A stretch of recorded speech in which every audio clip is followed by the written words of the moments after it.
So, how much should you charge your clients? How much are you worth? Here are the different kind of agencies and how they charge differently. Number 1 is the Overcomplicator. This agency owner loves math. It's not overcomplicated to them, but it totally could be for their leads. Somehow, if mastered, this Overcomplicator makes it work, which is wild. The pros are that there are tiers to everything. It helps the agency owner calculate their profit margins. It helps when upselling, downselling, and gives infinite options, so it's almost impossible for their leads to say no to them. The con is that if you don't have a good memory, don't have your pricing organized and standardized, and you aren't good at math, you will confuse yourself in front of your lead by either saying the wrong price you originally quoted them for or messing up your own math on a closing call. This kind of pricing is for the salesperson who's quick on their feet, loves to upsell, and feels confident that every call will end up in some sort of sale, whether that's an upsell or a downsell. Here's how they should price their product. There's always at least 3 tiers of pricing. There's always a setup fee that can be waived in your favor. For example, your packages might have the words standard, pro, elite, or bronze, silver, and gold, or beginner, advanced, intermediate. The number 2 is the Clingy. This agency is either really good at saving or doesn't understand cash flow. This means that they get their clients to pay large amounts of money up front for a large amount of work, or get their clients to commit to a certain amount of months. This agency is also really confident that their niche has the upfront cash for their service, which is actually a pretty good sign. But whether this will work or not really depends on how the salesperson explains the benefits. The pro is that having your clients commit to a certain amount of months is great if your service requires time to generate an ROI. That way they don't cancel after a month in the middle of your work for them. You also get a pretty large check all at once. So imagine closing 5 of these clients. That's a really big bank account. The con is that you have absolutely no cash flow on each client. What happens after the contract ends? Do you upsell? Does your lead even have that much cash to pay you up front? Is this too much commitment for a lead that has just met you? Does this scare your lead from closing? This is for the agencies that have programs that require a certain amount of time, a one-time product, or an agency that is really confident in renewing their contracts and trusting that their clients are good enough at saving to renew for their next contract as well. Number 3, the expense. This agency shows up on their client's spreadsheet as an expense every single month, which sucks because revenue is just revenue on the spreadsheet, but agency retainers are marked as an expense. This is the pro. This is also my personal favorite, by the way, because it's cash flow. Because it's month to month, it's easier to close clients that are a little bit worried. And if it's contracted for a certain amount of months, it helps your client be able to afford month to month to pay you and not have to have that cash up front. And they can pay as you help their cash flow grow. The con is that the client can actually cancel in their first month, or if they're locked into a couple month contract with you, they can still run out of money in the second month if they're not prepared and not pay you. That always sucks because your hard work goes down the drain, especially if you know what you're doing and you're just about to get results. This is for the salesperson that values simplicity. They know what they can offer, they know how much it's worth, and they will need month-to-month retainers to keep their services going. This is the best for ongoing business. And of course, it's even better to sign a year-long contract with monthly payments. Number 4 is the Newbie. This agency is brand new, and there's nothing wrong with that, but it's definitely showing, especially in their pricing. They priced way too low. Their margins are terrible, and this might even be their first rodeo. So this could go 2 ways. They can either get incredibly grateful clients who are glad they took a chance on this agency, or they can get really rude and ungrateful clients that expect unrealistic results, think they can do everything better themselves, which is not true, and they will groan and moan at every single opportunity. The pro is that it can be a very easy way to get new clients, especially if you're new to the game. If one of your clients turns out to be a terrific case study, then you're set to increase your pricing. The con is that you can get really terrible clients, which hurt your performance because it hurts your confidence. And in the long run, it makes this client not worth the trouble. But you feel stuck because you don't have that many clients. A lot of agency owners that are in this situation tend to feel very stuck and complain a lot. This is best if you're new and you're trying to build case studies, but I would recommend this pricing for your own network. If your family member or your friend has a business, offer to do their marketing for a super low price for a nice case study to set you up for higher pricing. Number 5 is the greedy or smart. This agency could be really smart or could be really greedy. This agency model is really hard for agencies who aren't confident, but for those who deliver great results, provide lots of value, and are incredibly confident, they would strive under a revenue share or profit equity share model. I met an agency that took equity and profit share in a brand, then proceeded to build this brand social media platform to unbelievably high heights, and has a fantastic relationship with their client, and has lots of capital to reinvest back into their own agency. I met another agency that took revenue share along with the small retainer. They were able to keep their team running and ended up earning a lot more money in the long run. It's important to know that if you're taking revenue share, that if your client is a D2C business, learn their margins.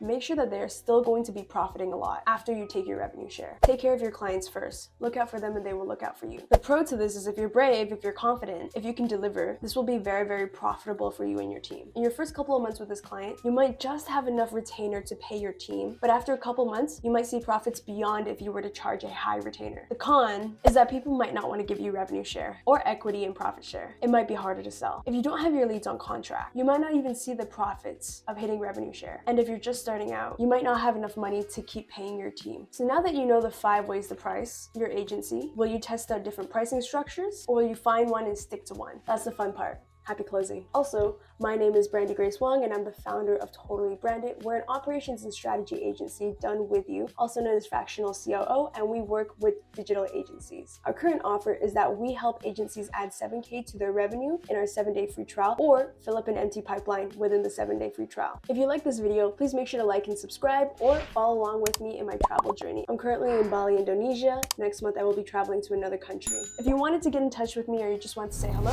here's my email. Feel free to say hello. Hopefully you don't go to spam. I have a lot of spam filters in there. If you wanted to get to know me more and get in touch with me, here's my LinkedIn and here's my Instagram. And if you wanted to see more content, check out my Instagram Reels, and also here's my TikTok. I hope everyone has a fantastic day. Take care. Peace.